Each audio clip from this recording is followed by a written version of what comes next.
一間 salon，又唔係一間 barber shop，我哋一個 studio，就係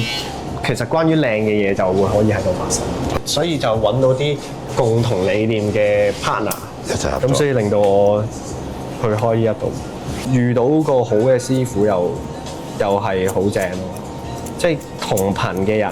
咁你先會有心機去學呢件事。即係一開頭我係抗拒嘅，我做乜要過嚟幫人洗頭啊？因為佢哋哇點解可以剪到我好憎剪頭髮㗎以前，因為我個頭好多缺點嘅，冇一個人剪到我滿意嘅基本上。咁之後哇點解佢哋可以咁型嘅，又可以紋晒身咁翻工，喂又着到咁型嘅，就令到我有興趣。你其實都唔差喎，剪頭髮，即係唔係嗰啲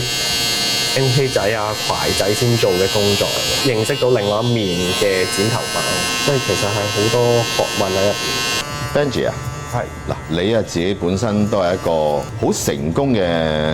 斜槓一族，喺呢兩個職業入邊係俾到個價值你，就係令到你做緊自己中意嘅嘢，呢個先係最重要。我都想問下，如果你作為一個年輕人呢，你有啲咩嘅寄語或者鼓勵我哋時下嘅年輕人應該點樣尋找自己嘅方向或者自己嘅職業啊，或者自己嘅興趣？安排好啲個生活咯，因為其實一環扣一環嘅，所有嘢都係重新出發。即係你如果真心中意嘅話咧，就去做，唔好計較一啲事情，盡情咁樣去磨自己嘅生命，去追尋你嘅夢想。咁當然啦，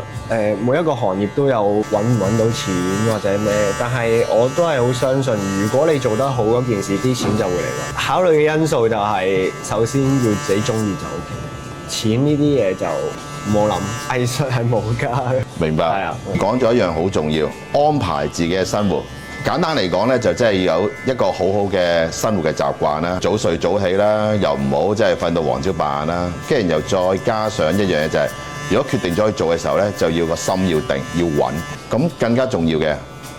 其實阿 Benji 同我諗法一樣，做任何嘢咧唔好計較，做得好咧，自然咧係有回報嘅。個回報咧係一定係會比你想象中咧係嚟得更加多，同埋更加有價值嘅。希望阿 Benji 咧嚟緊咧可以再同大家分享下佢啲紋身嘅作品啦嚇。